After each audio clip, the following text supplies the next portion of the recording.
प्यारे बच्चों, स्वागत है आप सभी का आज की कक्षा में।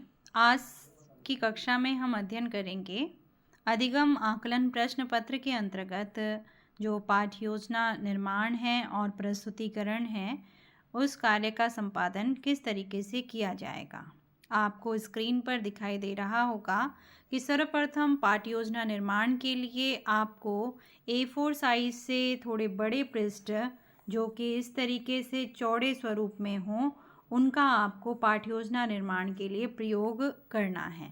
तो जो पाठ्य योजना है, इस तरीके से दो जो चौड़े पृष्ठ होंगे उन पर इसका निर्माण किया जाना है। तो आप पाठ्य योजना निर्माण से पहले यह सुनिश्चित कर लेंगे कि आप अपने पास A4 साइज से थोड़े बड़े और चौड़े पृष्ठों का प्रयोग करेंगे, जिसमें कि आपकी पाठ्य योजना व्यवस्थित तरीके से प्रदर्शन के लिए निर्मित हो सके। इसके पश्चात जैसे ही आप अपनी पाठ्य योजना को प्रारंभ करेंगे, तो पाठ्य योजना प्रारंभ के प्रथम पृष्ठ में, चूँकि ये आप देख रहे हैं ये 2 पृष्ठ हैं, तो इस पृष्ठ को इस पृष्ठ के ऊपर रखा जाएगा और जैसे ही आप इस पृष्ठ को फोल्ड कर देंगे, बंद हो जाएगा। तो बंद होने के बाद कुछ इस स्वरूप में पहला पृष्ठ आपके सामने आएगा। तो इस पहले पृष्ठ में सबसे टॉप में आपको सामान्य प्रविष्टियां भरनी हैं, जैसे दिनांक, विषय, वादन, पर्यवेक्षक का नाम, प्रकरण जो आपके द्वारा पढ़ाया जाएगा और आपका नाम जो कि प्रकरण को प्रस्तुत कर रहा होगा पाठ्य योजना प्रस्तुतिकरण के लिए। इसके बाद इस पाठ्य योजना में सीधे ही आपको विशिष्ट उद्देश्यों का जिक्र करना है जो कि आपके प्रकरण से संबंधित होंगे। इसमें यह विशेष रूप से ध्यान रखना है, जो विशिष्ट उद्देश्य होते हैं वो प्रकरण से संबंधित निर्मित किए जाते हैं और प्रकरण में लगने वाला जो आपका समय है, जैसे यहाँ पर आपको वादन के साथ कालांश भी अंकित करना है। यहाँ पे कालांश भी आप लिखेंगे, तो कालांश में एक कक्षा के लिए 35 मिनट आपको प्रोवाइड किया जाता है। तो इसमें हम छोटा सा एक डेमोस्ट्रेशन पार्ट देख रहे हैं, तो आप 50 मिनट का कालांश यहाँ पे लिखेंगे कि 15 मिनट तक मैं अपना क्या है इस प्रस्तुतिकरण के बिंदुओं का प्रयोग यहाँ पर करूँगा। तो सामान्य प्रविष्टियों को भरते हुए आपने दिनांक, विषय, वादन और कालांश का जिक्र भी यहाँ पे करना है। तो इस कालांश के अंदर ही जो आपको प्रोवाइड किया जा रहा है, जो पढ़ाए जाने वाला प्रकरण जो आपको निर्गत किया गया है कि आप इसका स्पष्टीकरण प्रदान करेंगे, उसके लिए क्या ज्ञानात्मक, भावात्मक उद्देश्य होने चाहिए, इनको उन्हीं मिनट्स के अंदर अध्यापक के द्वारा अपने शिक्षण से प्राप्त किया जाता है। अर्थात विद्यार्थी उसको ग्रहण कर सकेंगे उस चीज़ को। तो ज्ञान में कैसे ग्रहण करेंगे, भाव में कैसे ग्रहण करेंगे और क्रिया में कैसे ग्रहण करेंगे, इसके लिए अधिगम आकलन प्रश्न पत्र के अंतर्गत आपको ब्लूम टैक्सोनॉमी के आधार पर मूल्यांकन के पक्ष जो पढ़ाए जा रहे थे, उस पर आपको बताया गया है एक सारणी को, एक तालिका को, जिसमें ज्ञान के स्तर और साथ ही साथ जो आपके ज्ञानात्मक पक्ष के आधार हैं, अलग अलग ज्ञान, बोध, प्रयोग, आपका मूल्यांकन, विश्लेषण, संश्लेषण, इन सब के बारे में तो इसमें बताया गया ज्ञान के किस स्तर में कौन कौन सी क्रिया होनी चाहिए। तो आपने सुनिश्चित करना है ज्ञान के आधार पर क्या बताया गया है, उसके अंतर्गत भाव के आधार पर क्या बताया गया है, ऐसे में बता रखे हैं वो। तो यहाँ ज्ञान, यहाँ बोध, यहाँ प्रयोग है।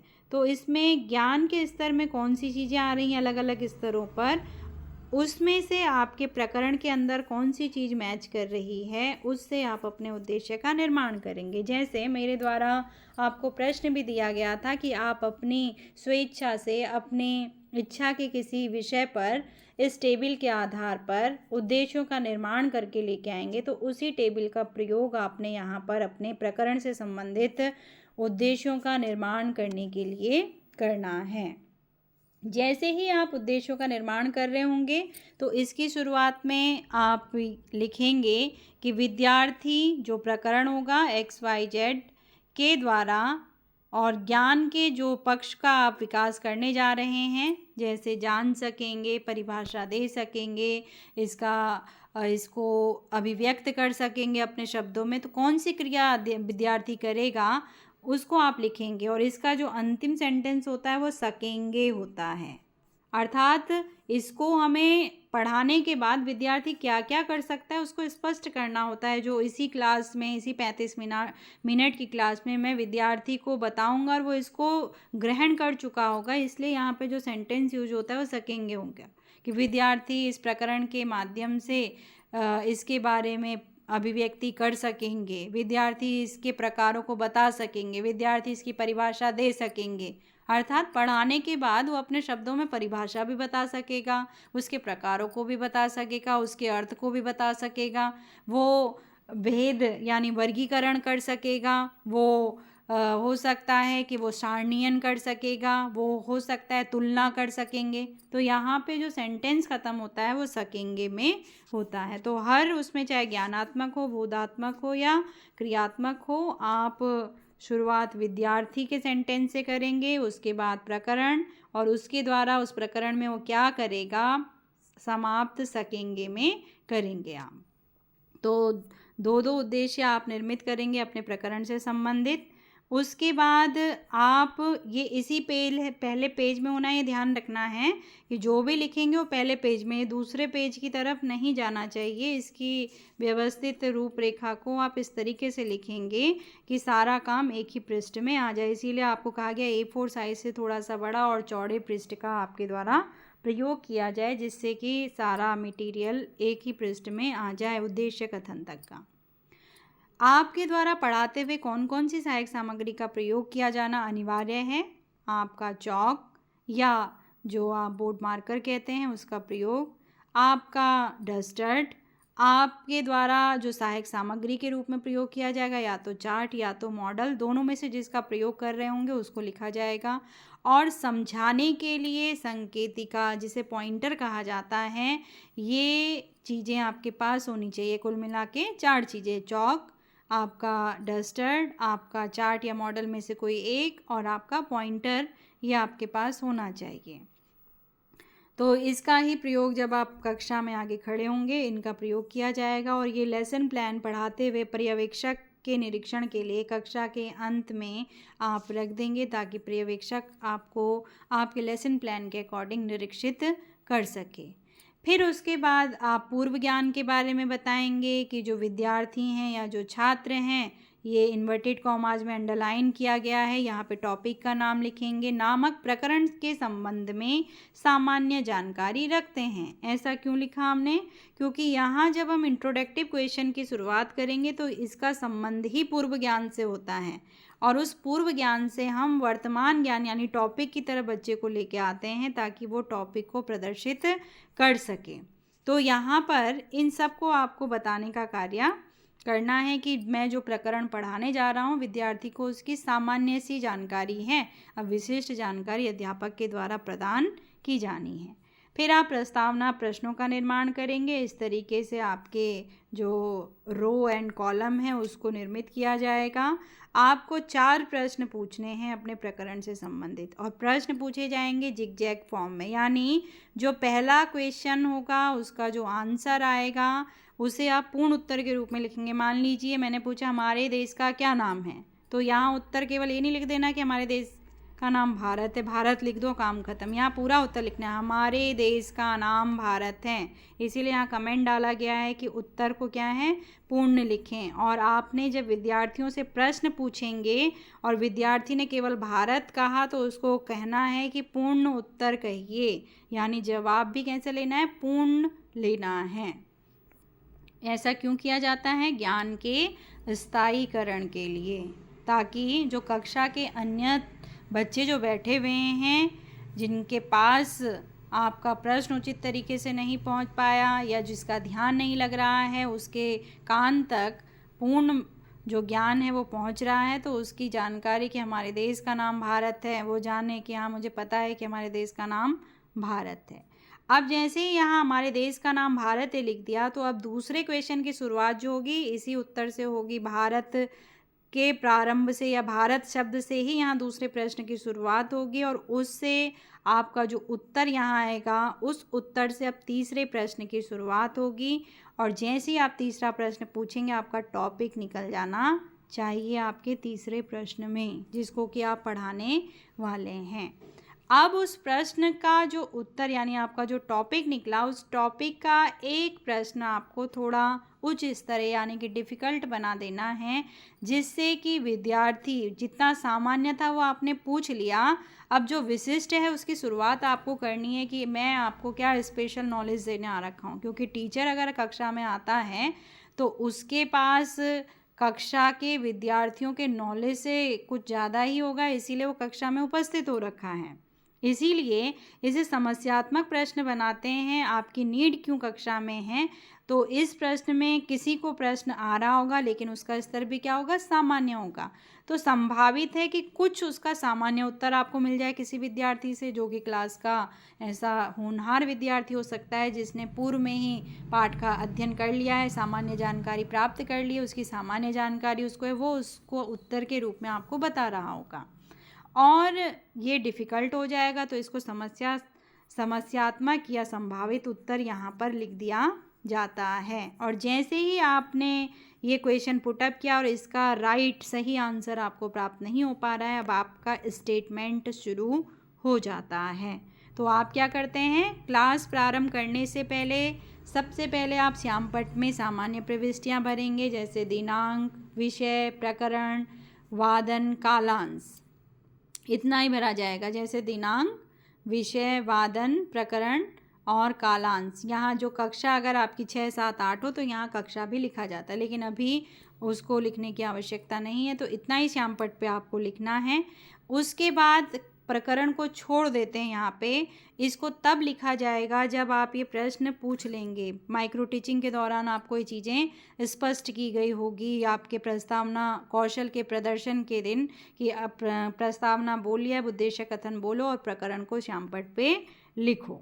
तो यहाँ जैसे ही प्रीवियस नॉलेज पर आधारित आपके प्रस्तावना प्रश्न हो गए, तो आपका जैसे ही समस्यात्मक और संभावित उत्तर देने वाला प्रश्न उत्पन्न हो जाए तो आपने सीधे स्टेटमेंट शुरू करनी है और अपना जो चौक है या बोर्ड मार्कर है हाथ में लेकर श्यामपट्ट की तरफ मुड़ जाना है। और इसको कहते कहते कि विद्यार्थियों या छात्रों, आज हम अधिगम आकलन प्रश्न पत्र के अंतर्गत जिसको जो टॉपिक मिल रखा है नामक प्रकरण का संक्षिप्त अध्ययन करेंगे। क्यों? क्योंकि 15 मिनट आपको दिया गया है केवल, जिसमें आपको शिक्षण के जो विशिष्ट सोपान हैं उनका अध्ययन करवाना है। और ये कहते कहते श्यामपट्ट पे बोलते बोलते आपको टॉपिक का नाम इन्वर्टेड कॉमास में अंडरलाइन करते हुए लिख लेना है। कैसे? बोलते बोलते, यानी श्यामपट्ट पे कभी भी मौन होकर कार्य नहीं किया जाता है। आप जो लिख रहे होते हैं उसे बोलते बोलते लिखते हैं, और लिखने का जो पोजीशन है वो क्या होना चाहिए, अर्ध मुद्रा में आपको होना चाहिए, और एक हाथ पीछे कमर में आपका बंधा हुआ होना चाहिए। एक पैर आगे, एक पैर आपका क्या होना चाहिए, उसी के पीछे होना चाहिए। तो अर्ध मुद्रा में क्या है, श्यामपट्ट की तरफ भी देख रहे हैं और आधी दृष्टि से कक्षा में बैठे हुए छात्रों की तरफ भी आपकी दृष्टि होगी। और जैसे ही आप लिख चुके होंगे, अब आ जाता है आपके पाठ योजना का द्वितीय भाग, जिसमें आपको क्या कार्य करना है। तो प्रथम पृष्ठ का आपको इतना समझ में आ गया होगा कि आपने इसमें क्या क्या कार्य करना है।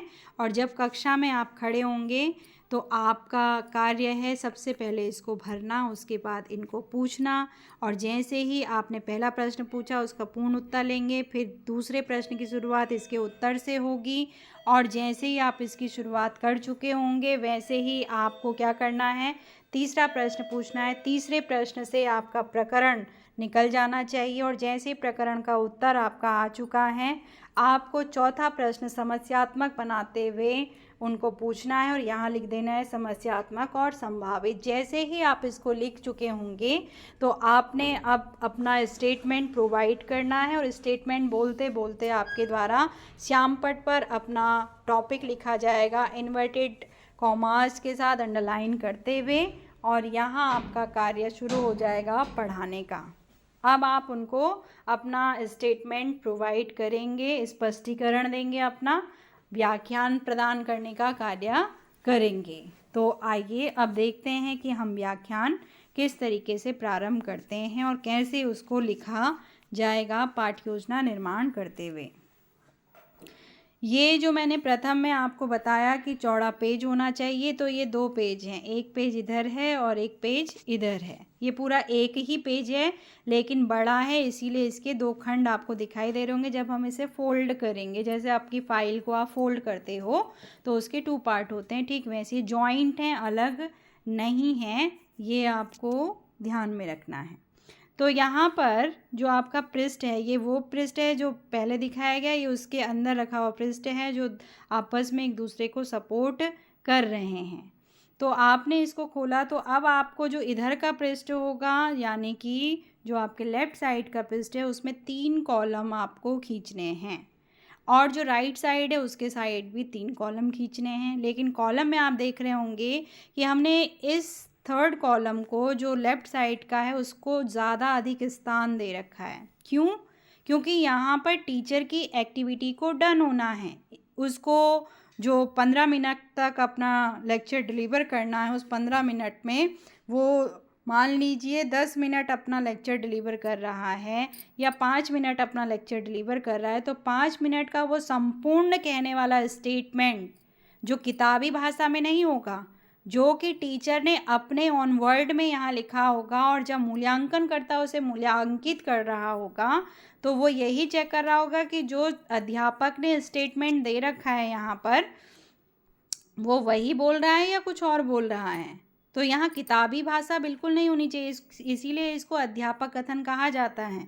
अगर अध्यापक किताब को उठाकर और वही चीज़ बोल रहा है तो वहाँ पे कौन सा कार्य कर रहा है? आदर्श वाचन का कार्य कर रहा होता है, केवल पढ़ रहा है उसको।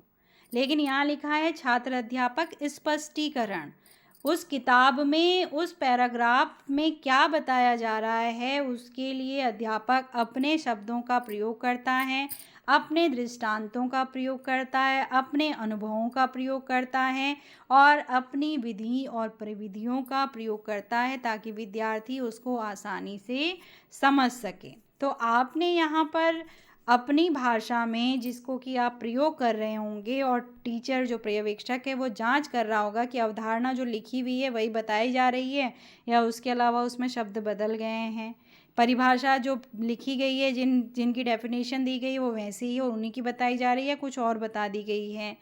स्तर जो बताए गए उनके अंदर जो बातें बताई गई हैं, जो उदाहरण दिए गए हैं वही बताए जा रहे हैं या क्या है, उसकी चेकिंग यहाँ पे चलती है, इसीलिए इसको स्टेटमेंट कहा जाता है। तो प्रकरण को अच्छे से समझने के बाद जब आप पूरा समझ जाएंगे तो आपका यहाँ पर कार्य होता है सबसे पहले समझने के बाद अपना सहायक सामग्री को निर्मित करना है। ऐसे नहीं कि पहले यहाँ लिख लें और फिर हम सहायक सामग्री को निर्मित करें।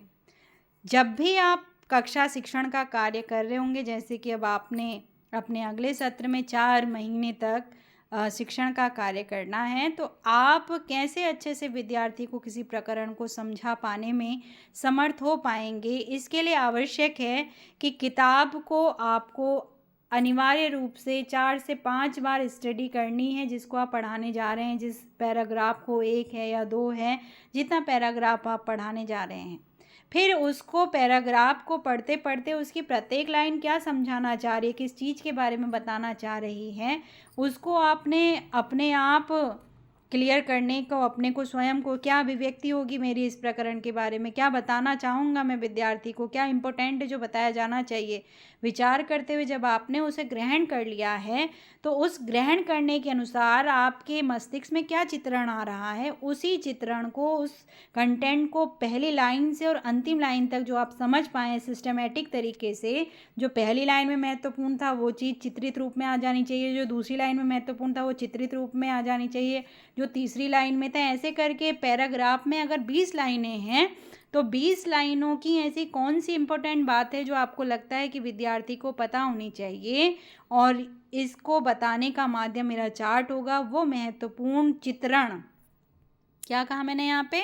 चित्रण। ये नहीं कि पूरे की पूरी डेफिनेशन आपने चार्ट में लिख ली या पूरे के पूरे आपने प्रकार का जो तरीका है वो यहाँ पे लिख लिया। चित्रण का अर्थ होता है उस पूरे सेंटेंस को एक आकृति प्रदान करना, एक तरीका प्रदान करना जिसे कि आप फ्लो चार्ट भी कहते हैं, जिससे कि उसकी जानकारी, उसका विस्तृत स्वरूप आप उसके माध्यम से क्या कर सकते हैं, प्रदर्शित कर सकते हैं उसको बताने का कार्य करना। जैसे यहाँ पे आपको दिखाई दे रहा है कि टीचर अपने इस प्रकरण के माध्यम से आकलन के प्रकारों को बताना चाहता है और उसके अंदर जो जो महत्वपूर्ण आना चाह रहा है उसको फ्लो चार्ट के माध्यम से बता रहा है। तो चार्ट में कभी भी बहुत अधिक मात्रा में लिखित चीज़ों का होना अब जो है अपेक्षित नहीं होता है, वो टीचर को याद होनी चाहिए। उससे अच्छा होता है उससे संबंधित कोई चित्र, कोई दृष्टांत, कोई ऐसी चीज़ जो विद्यार्थी जल्दी से ग्रहण कर ले, वो उसके माध्यम से प्रदर्शित करें। और आपको लगता है कि कोई प्रत्यक्ष चीज़ भी मेरे प्रकरण को स्पष्ट करने के लिए मेरे पास उपलब्ध है, तो उसका एक छोटा सा छायाचित्र यहाँ बनाया जाता है, उसमें लिख दिया जाता है यहाँ पे प्रत्यक्ष प्रदर्शन। यहाँ पर आप लिख सकते हैं प्रत्यक्ष मॉडल प्रदर्शन। आप उस चीज़ का मॉडल प्रस्तुत करने का कार्य करते हैं। जैसे अगर आप मान लीजिए पढ़ा रहे हैं मोबाइल के बारे में या इंटरनेट के बारे में, तो आपके हाथ में आपका जो दूर संचार का साधन है वो तो है ही, उसको भी आप दिखाएंगे कि मैं इसका प्रदर्शन करूँगा, तो उसको आप यहाँ पे बताएंगे कि आपने क्या किया है। प्रत्यक्ष प्रदर्शन उसका फ़ोटो बनाकर यहाँ पर कि इस चीज़ के बारे में मैंने जानकारी दी, इसमें नेट की जानकारी दी, इसमें मेल कैसे किया जाता है इसकी जानकारी दी, तो उसका प्रत्यक्ष प्रदर्शन जो आपके पास उपलब्ध है उसको दर्शाया जा सकता है। तो क्या कहा मैंने यहाँ पे, चित्र में लिखित कार्य अधिक नहीं होना चाहिए, उसमें चित्रित कार्य अधिक होना चाहिए। लिखित कार्य आपके मस्तिष्क में होना चाहिए। जैसे मैंने ये लिख रखे हैं, ये यहाँ लिखने की ज़रूरत नहीं है कि अब मैं अवधारणा में क्या बताऊँगा, मैं अर्थ में क्या बताऊँगा, मैं विशेषता में क्या बताऊँगा, मैं प्रकृति में क्या बताऊँगा, मैं प्रकारों में क्या उसके अंदर क्या बताने वाले हो उसका चित्रात्मक स्वरूप चार्ट के माध्यम से प्रस्तुत किया जाता है। तो लिखित का बहुत कम मात्रा में प्रयोग। अब मान लीजिए आपका प्रकरण ऐसा है कि आप ये चारों ही चीज़ें क्या कर रहे हैं, चित्र में बता रहे हैं, और आपने चित्र 4 तरीके से बना रखा है। पहले में आप अवधारणा से संबंधित कोई चित्रित कर रखा है, फिर उसके अर्थ से संबंधित, फिर उसकी प्रकृति से संबंधित, फिर उसकी विशेषता से संबंधित। तो जब आप इसको स्पष्ट कर रहे होंगे तो ये ध्यान रखना है, ये 3 चीज़ें क्या होनी चाहिए, कवर होनी चाहिए। इसीलिए चार्ट में आपको ये प्रयत्न करना है कि आप चार्ट में क्या करें, कुछ ना कुछ अखबार या कागज़ हैं उसको ढक कर लेकर आएंगे, ताकि जब आप सेकंड स्टेप पे जाएंगे, कुछ पूछने के बाद, कुछ मंथन करने के बाद, तभी आप उसको हटाएंगे, जिसको कहते हैं पर्दा हटाना, तब चित्र विद्यार्थियों को दिखाई दे। क्यों?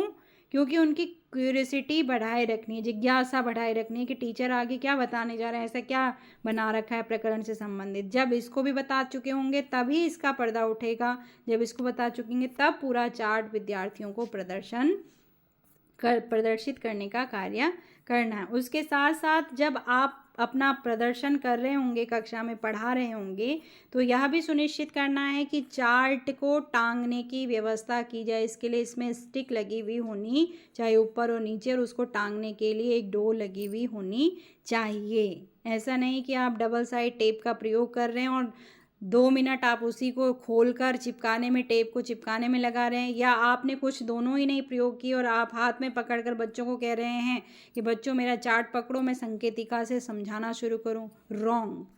कभी भी आपको ये नहीं करना है कि विद्यार्थी को उठाकर कि आप चार्ट पकड़ो मैं समझाऊंगा।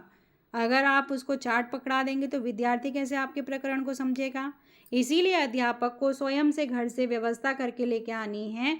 स्टिक अवश्य लगी होनी चाहिए, डोर अवश्य लगी होनी चाहिए। जैसे ही आप चार्ट को खोलें तो खोलकर उसको दीवार पे लगी हुई कील पर टांगा जा सके। अर्थात जब आप प्रदर्शन कर रहे होंगे तो आपको ये भी सुनिश्चित करना है कि आपके प्रदर्शन स्थल पर बोर्ड की आपके लेफ़्ट या राइट साइड जहां आपको लगता है उचित है उस तरफ कील लगी है कि नहीं लगी है, जहां आप अपने चार्ट को टांगकर पढ़ा सकते हैं, बिना व्यवधान के अपने प्रकरण की तरफ विद्यार्थी का ध्यान लेकर जा सकते हैं। तो ये कार्य आपको सुनिश्चित करना है प्रदर्शन करते हुए। तो अब पाठ योजना में आपने देख लिया कि जो पृष्ठ है उस पे हमने अधिक मात्रा में अध्यापक स्पष्टीकरण के लिए स्थान कॉलम को चौड़ा छोड़ रखा है, और ये जो उसके साथ में लगे हुए शिक्षण बिंदु का कॉलम है या उद्देश्य विशिष्टीकरण का कॉलम है उसको हमने कम स्थान दे रखा है, वैसे ही छात्र अनुक्रिया, सहायक सामग्री और इसको भी हमने बराबर बराबर क्या दे दिया, स्थान दे दिया। आप चाहें तो इसको बड़ा कर सकते हैं क्योंकि यहाँ पर आपको चित्र क्या करना है, प्रदर्शित करना है। अब यहाँ पर लिखते हुए एक चीज़ का ध्यान रखते हैं, सबसे पहले आपको पहले उसमें यह सुनिश्चित करना होता है कि आप किस चीज़ के बारे में पढ़ाने जा रहे हैं। इसको कहते हैं शिक्षण बिंदु। क्या पढ़ाने जा रहे हैं उसको यहाँ लिखा जाता है। जैसे अध्यापक के द्वारा अर्थ, स्वरूप, परिभाषा, प्रकार ये पूरा पढ़ाया जाएगा, बताया जाएगा, तो ये इसका अध्यापक का क्या हो गया, शिक्षण बिंदु हो गया। इसको पढ़ने के बाद पढ़ाने का उद्देश्य क्या है और क्या विशिष्ट विद्यार्थियों को प्राप्त होगा, इसको बताने के लिए दूसरा कॉलम आता है। जैसे कि मैंने आपको कहा था कि 15 मिनट में ही इसका उद्देश्य आपको क्या करना है, रिसीव करना है, अचीव करना है। इसीलिए जब टीचर इसको पढ़ा रहा होगा तो विद्यार्थी की क्रिया क्या हो रही होगी, जब वो अपना व्याख्यान दे रहा होगा तो विद्यार्थी को क्या प्राप्त हो रहा होगा, विद्यार्थी इसके अर्थ और स्वरूप को जान सकेंगे। कब, जब अध्यापक उन्हें बता रहा है। और साथ ही साथ जब वो पूरा अर्थ, प्रकार, प्रकृति, जब वो अर्थ, उसकी प्रकृति, उसकी विशेषता, उसका स्वरूप बता चुका होगा, तो अब अध्यापक उनसे अगर ये प्रश्न करता है कि बताओ इसकी प्रकृति क्या होगी या इसके प्रकार क्या होने चाहिए, तो अपने अर्जित ज्ञान के आधार पर वो उसको कक्षा में जो अभी तक पढ़ा उसको रिकॉल करते हुए बताएंगे कि सर ये हो सकता है की बात करेगा। तब टीचर उसे स्पष्ट करेगा कि इसमें इसका उद्देश्य क्या है। तो उद्देश्य विशिष्टीकरण में पढ़ाने के बाद विद्यार्थी में क्या ग्रोथ हो जाएगी उसको यहाँ पर बताया जाता है। अब स्पष्टीकरण की बात आई तो यहाँ पर टीचर उचित गति, आवाज़ के स्तर से यहाँ पर अपने जो प्रकरण है उसको, उसकी कठिनता को सरल बनाते हुए विद्यार्थियों को अर्थ स्पष्ट करवाएगा पूरे व्याख्यान के दौरान। तो अध्यापक ने क्या किया, जो अर्थ बताने जा रहा है उसको सबको यहाँ पर टोटल लिखना है, उसको क्या क्या मैं बोलूँगा इसके अंतर्गत। और जैसे ही वो इसको बोल रहा होगा उसको जाते ही श्यामपट्ट में पहले क्या लिखना है, अधिगम आकलन का अर्थ क्या पढ़ रहे हैं, ताकि वो अपनी उत्तर पुस्तिका में महत्वपूर्ण बिंदुओं को उतारता जाए। अर्थ बताने के लिए जैसे ही वो अर्थ बता रहा होगा, अर्थ से संबंधित जो आपने सहायक सामग्री निर्मित करके लेके आ रखे हो, चार्ट को अपना टांग देना है और वहाँ से उतने ही पार्ट को स्पष्ट करना है जितने से कि अर्थ स्पष्ट हो रहा होगा चार्ट के माध्यम से। अगर आपको लगता है कुछ महत्वपूर्ण है जो नोट करवाया जाना है, उसको आप श्यामपट्ट पर लिख सकते हैं, जो कि विद्यार्थी अपनी कॉपी में उतारेंगे। लेकिन वही जो अत्यधिक क्या हो, महत्वपूर्ण हो, जिसको कि विद्यार्थियों को अपने उत्तर पुस्तिका में अंकित करना चाहिए, उस चीज़ को उसको नोट करवाना है श्यामपट्ट का प्रयोग करते हुए। तो यहाँ लिखा भी गया है छात्र अनुक्रिया में कि छात्र ध्यानपूर्वक सुनेंगे और महत्वपूर्ण बिंदुओं को अपनी उत्तर पुस्तिका में उतारेंगे। तो कब उतारेंगे, जब पढ़ाते पढ़ाते चार्ट प्रदर्शन करते हुए कुछ महत्वपूर्ण आ रहा होगा तो टीचर श्यामपट्ट की तरफ जाएगा और जो महत्वपूर्ण, पहला हेडिंग जैसी उसने लिखा है उसके अंदर कुछ महत्वपूर्ण है तो उसको लिखना शुरू कर देगा। ऐसा नहीं कि पूरा बोर्ड भर देगा, वो जो विशिष्ट है उतना ही लिखेगा। और अगर लगता है कि फ्लो चार्ट के माध्यम से बताया जाना चाहिए तो उसके अर्थ को भी फ्लो चार्ट के माध्यम से बताना प्रारंभ कर देगा।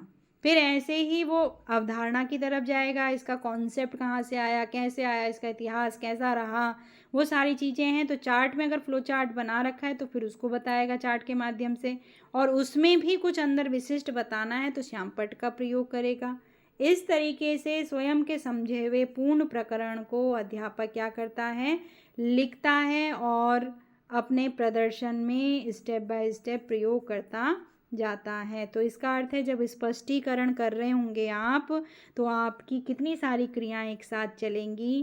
पहला आपका चलेगा व्याख्यान, ये क्रिया चलेगी एक साथ, प्रदर्शन जिसको चार्ट प्रदर्शन कहेंगे, श्यामपट्ट कार्य, प्रश्नोत्तरी का कार्य और काठिन्य निवारण, ये एक साथ एक ही लेक्चर में चल रहा होगा।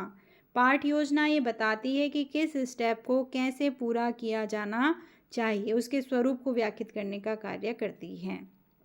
तो आप जब व्याख्यान दे रहे होंगे तो हो सकता है अर्थ बताते हुए आपको लगता है कि कुछ कठिन शब्द आ रहे हैं, तो श्यामपट्ट में उस कठिन शब्द को लिखना है और काठिन्य निवारण के स्टेप्स को प्रयोग करते हुए उसको क्या करना है, सॉल्व करना है। आप अगले वाले पद पे जाने से पहले सोच सकते हैं कि मैं मूल्यांकन का कुछ क्या कर लूँ, प्रश्न कर लूँ। नहीं लगता है तो एंड में हमारे पास विचार विश्लेषण के प्रश्न आने वाले हैं, वहाँ पर भी हम उसको पूछ सकते हैं। लेकिन कंटिन्यूटी में केवल पढ़ाते नहीं जाना है, प्रश्न भी बीच बीच में पूछते जाना है, जिससे पता चले कि आपके बच्चे का अटेंशन आपकी कक्षा में लगा हुआ है या नहीं लगा हुआ है। तो स्पष्टीकरण आप लिख कर लेकर आएंगे इस तरीके से, जो कि आपके शब्दों में होगा, और जितना बड़ा स्पष्टीकरण पूरे पेज में लिखा जाएगा, इसको विशेष रूप से ध्यान रखना है। इसके मध्य में ही हम छात्र अनुक्रिया लिखते हैं और मध्य में ही हम चार्ट को चिपकाते हैं, ताकि ये दोनों तरीके का क्या करे, प्रदर्शन करे कि ये इस चीज़ के लिए बना हुआ है। तो जब इतना कार्य आप कर देंगे तो हम आगे अगले पेज को पलटाकर फिर से आ जाएंगे 2 पेजों की तरफ। तो ये वो पेज है जो हमने बीच में रखा हुआ था, ये मध्य की रेखा उसकी है। तो कैसे हम कार्य करेंगे इसमें, इसको दर्शाया गया है इस स्टेप में। आप काठिन्य निवारण लिखेंगे। फिर काठिन्य निवारण जब होगा तो क्या उद्देश्य होगा, कठिन शब्दों का अर्थ अपने शब्दों में बता पाने में वो समर्थ हो पाएंगे। अब काठिन्य निवारण में क्या किया जाता है, छात्र कठिन शब्दों का क्या करेगा, यहाँ पे अर्थ स्पष्ट करवाएगा विद्यार्थियों को। छात्र उस शब्द का अर्थ प्रयोग करेंगे और अपने उत्तर पुस्तिका में लिखने का कार्य करेंगे। तो आपके द्वारा चाहे तो काला चार्ट यहाँ चिपका सकते हैं इस क्रिया के लिए, क्योंकि श्यामपट्ट का भी इसमें प्रयोग होना। चाहें तो आप ऐसे ही इसको क्या कर सकते हैं, लिख सकते हैं, और जहाँ श्यामपट्ट की क्रिया आएगी, सोपान आएगा, वहाँ श्यामपट्ट चस्पा कर सकते हैं। सबसे पहले इस कौशल के लिए अध्यापक को शब्द लिखना है। जो पढ़ाते हुए क्या आ रहा था, मध्य में आ रहा था। मान लीजिए यहाँ अर्थ में कुछ आ गया या अवधारणा में कुछ कठिन आ गया, उसको आपने लिखा, उसको पढ़ाते पढ़ाते ही अब उस अर्थ को, उसका अर्थ आपके द्वारा स्वयं नहीं बताया जाएगा। शब्द लिखने के बाद आप क्या करेंगे, किसी विधि का प्रयोग करेंगे, और ये मुंह से भी नहीं बोलेंगे कि अब मैं इसमें ये विधि प्रयोग करने जा रहा हूँ, वाक्य प्रयोग करने जा रहा हूँ या प्रदर्शन विधि, कुछ नहीं कहना। ये आपकी क्रिया है, आप इसे कर रहे हैं। क्यों ये विधि क्यों प्रयोग की जाती है, ताकि आप बच्चे को हिंट दे सकें। उसको हिंट देने के लिए विधि यहाँ पे लिखी गई है। उसको अर्थ आता है, चूंकि आप कहते हैं शिक्षा क्या है, हमारे बीच पहले से ही उपस्थित है, हमारे अंतर मन में समाहित है, उसका बहिरी प्रकटीकरण ही शिक्षा है। आंतरिक मन में जो है अंतर्निहित जो पूर्णता है, उसकी पूर्ण अभिव्यक्ति ही शिक्षा है। इसका अर्थ आप दे रहे हैं। तो इसका अर्थ है जो भी शब्द यहाँ आया है उसका वो सामान्य अर्थ जानता है, उस सामान्य अर्थ को अभिव्यक्त कर सके, उसके लिए हिंट देने के लिए अध्यापक जैसे ही श्यामपट्ट में क्या करेगा, शब्द लिखेगा, सीधे वो विधि का प्रयोग करेगा। और कौन सी विधि करेगा, इसको उसको विद्यार्थी को बोलना नहीं है, बल्कि सीधे अपना स्टेटमेंट देना है। और स्टेटमेंट देने के बाद जैसे ही उसने उसके वाक्य प्रयोग है, तो यहाँ पे वो वाक्य प्रयोग, उस वाक्य को जिसको बोलने वाला है उसको यहाँ लिख देगा वो। तो पर्यवेक्षक चेक करेगा कि वही प्रयोग किया जा रहा है कि लिखा वाक्य प्रयोग था, और इस शब्द को बताने के लिए टीचर ने वहाँ पे कहानी का प्रयोग कर लिया। इसका अर्थ है वो पाठ्य योजना को जैसे बनाया गया है उसी स्टेप से फॉलो नहीं कर रहा है, कुछ भी अपनी मर्जी से लेकर वहाँ पर बोल दे रहा है। पाठ्य योजना इसलिए बनाई जाती है कि मैं क्या करने जा रहा हूँ, उसकी पूरी रूपरेखा, क्या बोलूँगा, उसको सबको पहले ही वहाँ पर स्पष्ट कर दिया जाता है। इसीलिए सोच विचार कर इसका निर्माण ग्रहण कर कर धारण कर कर किया जाता है। और जैसे ही प्रयोग करने के बाद विद्यार्थी ने कहा बताओ अब क्या अर्थ होना चाहिए इसका, उसने अर्थ बताया और आपने अर्थ लिख लिया, तो कक्षा के कुछ बच्चे ऐसे भी होंगे कि जो ध्यान नहीं दे रहे थे, उनके प्रति आपका प्रश्न पुटअप हो जाना चाहिए। तो यहाँ मूल्यांकन का एक प्रश्न कि बताओ इसका एक इस शब्द पर आधारित एक वाक्य प्रयोग करके बताओ, या इसका मुहावरा बताओ, या इसका विलोमार्थी बताओ, या इसका समानार्थी बताओ, ताकि आप ये जांच सकें कि सभी बच्चे अटेंशन के साथ में ध्यान दे रहे हैं और सबको ही वो चीज़ स्पष्ट हो पाई है। ऐसे ही प्रकरण में आगे बढ़ते हुए यदि आपके पास परिभाषा के दौरान कोई क्लिष्ट शब्द आ रहा है, जैसे पूर्ण निहित पूर्णता आ गई यहाँ पे, तो पूर्ण निहित पूर्णता से क्या तात्पर्य है, इसको स्पष्ट करने, कठिन शब्द हो गया, इसको स्पष्ट करने के लिए अध्यापक ने यहाँ कोई विधि प्रयोग की कि पूर्णता किसे कहते हैं। और पूर्व निहित पूर्णता की बात हो रही, यानी पहले से ही विराजमान है और वो पूर्ण है, पहले से ही परिपूर्ण है, कुछ नया हम नहीं दे रहे हैं, केवल उस पूर्ण चीज को बाहर की तरफ प्रकट करने का कार्य कर रहे हैं हम। उसकी शक्ति याद दिला रहे हैं कि आपके अंदर ये विराजित है, उसको प्रकट कीजिए। उसके लिए विधि, ट्रिक यूज कर रहे हैं, युक्ति यूज कर रहे हैं। और जैसे ही उसको हिंट दिया गया, वो समझ गया कि क्या पूछा जा रहा है। तो क्या पूछा जा रहा है, उसके आधार पर उसने जो जो शब्द, प्रत्येक के पास सबने अपने अपने तरीके से अंडरस्टैंड किया होगा, तो सभी जो जो अर्थ विद्यार्थी बताते जाएंगे उसको आप यहाँ पर नोट करते जाएंगे। इसीलिए अर्थ कभी एक नहीं होता है, हर किसी के लिए उसका अर्थ अपने अपने तरीके से अलग अलग हो सकता है। जैसे कि आपने कहा आकलन, जांच भी है, परखना भी है, देखना भी है, तो ये इसका अर्थ है। और किसी ने अगर देखना कहा तो भी सही है, जांचना कहा तो भी सही है, परखना कहा तो भी सही है। ऐसा नहीं कि हमने लिखा हुआ है जांच, तो जब तक विद्यार्थी जांच नहीं बोलेगा तो गलत बोल रहा है। बाकी देखना भी सही है, परखना भी सही है, उसको भी आप एक्सेप्ट करते हुए नोट डाउन करेंगे और फिर मूल्यांकन का कोई प्रश्न बना देंगे। तो ऐसे क्लिष्ट शब्दों में काठिन्य निवारण करते हुए ये विशिष्ट ध्यान रखना है, जब हम 4 महीने तक पढ़ा रहे होंगे तो टीचर की एक्टिविटी है शब्द लिखना। उसके तुरंत बाद हिंट देने के लिए वो क्या करेगा, विधि का प्रयोग करेगा। विधि का प्रयोग करने के बाद जैसे ही अर्थ निकल जाएगा तो अर्थ श्यामपट्ट में लिखेगा। और श्यामपट्ट में अर्थ लिखने के बाद सभी को समझ में आया कि नहीं आया, इसीलिए वह मूल्यांकन के प्रश्न को करेगा उस शब्द से संबंधित। तो ये क्रिया में पहला क्या होगा, पहले शब्द लिखा जाएगा श्यामपट्ट में, फिर उसके बाद टीचर का सीधे कार्य है विधि का प्रयोग करना, जो उसने पूर्व में सुनिश्चित कर रखी होगी, जिसे विद्यार्थी को नहीं बताना है कि मैं कौन सी विधि प्रयोग कर रहा हूँ। जैसे प्रयोग करने के बाद अर्थ आएगा, अर्थ को श्यामपट्ट में लिखेगा। और अर्थ किसके मुंह से आना चाहिए, विद्यार्थी के मुख से। टीचर को खुद अर्थ नहीं बताना कि शब्द लिखूं, मैं अर्थ लिख दूं यहाँ पर। अब मैं आपको इसकी एक विधि बता देता हूँ, प्रयोग करके बता देता हूँ विधि के माध्यम से कि इसका प्रयोग कैसे किया जाएगा। ये नहीं, रॉन्ग वे। अर्थ किसके मुख से निकलना चाहिए, विद्यार्थी के मुख से, क्योंकि उसको वो जानता है उसका अर्थ, लेकिन सही तरीके से उसको वो प्रदर्शित नहीं कर पा रहा है। तो इसके कैपेबल उसको बनाना है, इसीलिए आप इसका प्रयोग करते हैं। जब ये स्टेप आपका कंप्लीट हो जाएगा तो अब आपने पढ़ा चुके हैं, आपका कार्य है विचार विश्लेषण के प्रश्न करना। इसमें आप प्रश्न लिखेंगे 4, लेकिन उत्तर नहीं लिखेंगे, क्योंकि विचारों का विश्लेषण हो रहा है और प्रत्येक व्यक्ति का विचार अलग अलग हो सकता है, अलग अलग मत सबके हो सकते हैं। ज़रूरी नहीं है जो उत्तर आपने लिख दिया वही उत्तर आएगा यहाँ पे। इसीलिए यहाँ पर आप क्वेश्चन जो टेक्निक्स है, मेथड्स है, उसका प्रयोग यहाँ पे करते हैं इसको पढ़ाने के लिए।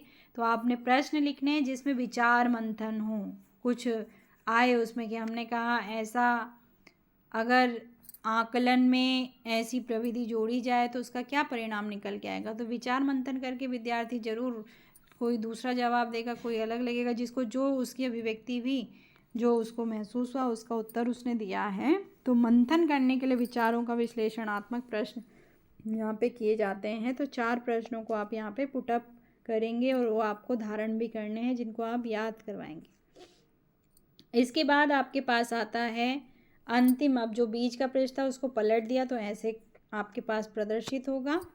तो अब आपने यहाँ पर क्या क्रिया करनी है, श्यामपट्ट का कार्य। यहाँ आप जो काला चार्ट श्यामपट्ट का उसको चस्पा करेंगे और इसमें लिखा गया है कि कौन कौन सी क्रिया होगी, जो महत्वपूर्ण शब्द हैं उसको लिखा जाता है। इससे पर्यवेक्षक जब आपकी कक्षा में प्रविष्ट हुआ तो देखता है कि तरीका क्या है लिखने का। और चूँकि श्यामपट्ट को अध्यापक का दर्पण कहा जाता है, तो दर्पण का प्रतिबिंब जो आपका कक्षा में प्रदर्शित होना चाहिए वो कक्षा के अनुकूल होना चाहिए, स्वच्छ होना चाहिए, आकर्षक होना चाहिए, स्पष्ट होना चाहिए, शुद्ध होना चाहिए।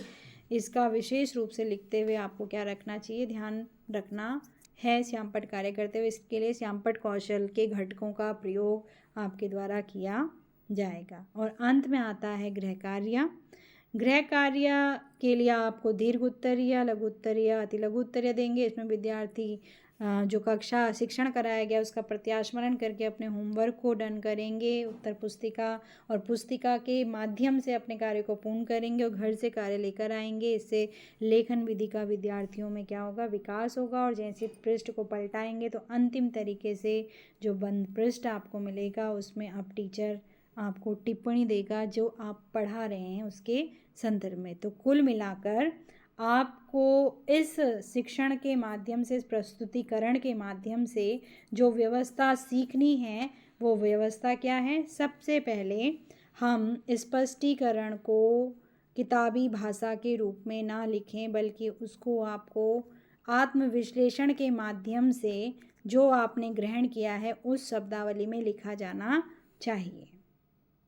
उस शब्दावली को जैसे ही आप समझ जाएंगे तो आपका कार्य है अपने लिए सहायक सामग्री का जो आप समझें उसके आधार पर निर्माण करना, क्योंकि पूरी कक्षा को डील आपने इसके प्रदर्शन के माध्यम से ही करना है। इसीलिए उसका सिस्टमेटिक वे जैसे आप समझें, जैसे आपने समझाना है, वो अगर चार्ट में है तो आप लेसन प्लान आपका रटा रटाया कभी भी नहीं लगता है, आपने उसे चरितार्थ कर रखा है, ये स्पष्ट होता है। लेकिन अगर पहले आपने किताबी भाषा लिख दी, बिना पढ़े हुए लिख दिया और फिर चार्ट बना दिया, तो आप अपने स्पष्टीकरण और आपने सहायक सामग्री में कनेक्शन नहीं जोड़ पाते हैं। इसीलिए सबसे पहले उसको आत्ममंथन से ग्रहण करना है, फिर उस मंथन से जो चित्रण आ रहा है मस्तिष्क में उसको ही आपको चार्ट के प्रदर्शन में बनाना है, उकेरना है, बताने का कार्य करना है। और फिर जब स्पष्टीकरण शुरू होगा तो शुरुआत करनी है, चार्ट को आप अपनी कक्षा में प्रदर्शन के लिए प्रयोग में लेकर आएंगे और चार्ट के माध्यम से जो जो महत्वपूर्ण चीज़ें आपको लगती है कि विद्यार्थी को उत्तर पुस्तिका में उतारनी चाहिए, तो स्पष्टीकरण देते हुए प्रदर्शन करना है। प्रदर्शन करते हुए महत्वपूर्ण बिंदुओं को श्यामपट्ट में लिखना है। श्यामपट्ट में महत्वपूर्ण बिंदु लिखते समय यदि लगता है कोई कठिन शब्द आया है तो उसका काठिन्य निवारण भी उसी टाइम कर देना है, क्योंकि आप नेक्स्ट उसमें चले जाएंगे तो अर्थ पे आ रहा है तो अर्थ के टाइम पे ही कर दो, अवधारणा पे आ रहा है तो अवधारणा के टाइम पे कर दो, और स्टेप आपका ऐसे में क्या हो रहा है? फुलफिल हो रहा है। जब आप पढ़ा चुके होंगे, काठिन्य निवारण कर चुके होंगे, तो पढ़ाए हुए से कुछ प्रश्न पूछने हैं जिससे कि मंथन हो सके। तो जब पीपीटी पढ़ा रहे थे तो आपसे कहा जा रहा था कि विद्यार्थी आपसे प्रश्न पूछेंगे, नहीं, इसमें आप पढ़ाएंगे और आप ही विद्यार्थियों से क्या करेंगे? प्रश्न पूछेंगे कि मैंने जितना आपको पढ़ाया वो समझ में आ रहा है या नहीं आ रहा है, उस विचार मंथन को करना है। तो पीपीटी प्रदर्शन में क्या किया था? विद्यार्थी आपको क्वेश्चन पुटअप कर रहा था कि इसमें क्या होना चाहिए या कैसा होना चाहिए। यहाँ अब आपका ही रोल बताया गया है, केवल आपको क्या करना है, उस क्रिया को हम सीख रहे हैं। तो इसमें जो क्वेश्चन पुटअप करने वाला होगा वो क्वेश्चन पुटअप करने वाला अध्यापक होगा। जो मैं 15 मिनट से आपको पढ़ा रहा हूँ, आप उसमें से कौन सी चीज़ को कैसे समझे हो उसको अभिव्यक्त करना, और ध्यान नहीं है विद्यार्थी का तो उसको कहना है कक्षा में ध्यान देना प्रारंभ करो। और ध्यान अगर तब भी नहीं दे रहा है तो आपको ये विशेष ध्यान रखना है कि उस विद्यार्थी की कौन सी क्रिया का प्रभाव उसके मूल्यांकन पे कैसे पड़ेगा, इसके लिए भी उसे सतर्क और सचेत करते रहना चाहिए। तो ये था आपका जो प्रस्तुतिकरण पाठ्य योजना का, उसकी पाठ्य योजना कैसे बनेगी और साथ ही साथ उसके प्रस्तुतिकरण पर आपको किस बिंदु पर किस तरीके का ध्यान देना है। तो कुल मिलाकर इसमें आपको बताया गया है कि इसमें इस तरीके से 2 पृष्ठ प्रयोग होंगे और इस पृष्ठ को आप इसके ऊपर रख देंगे तो जितनी सारी चीज़ें नीचे बताई गई हैं वो सारी चीज़ें उन्हीं के अंदर क्या होंगी? निर्मित होंगी। और आपको चौड़े पेज का प्रयोग करना है और उस चौड़े पेज में ही इस संपूर्ण पाठ्य योजना को व्यवस्थित तरीके से निर्मित करनी है। तो मुझे आशा है कि इससे अच्छे से आप समझकर अपनी पाठ्य योजना का निर्माण करेंगे, जिससे कि कुशलतापूर्वक आप कक्षा प्रस्तुतिकरण के लिए अपने को सच कर सकें। तो इतना ही हम अध्ययन करेंगे। अपनी वाणी को मैं विराम देती हूँ। धन्यवाद।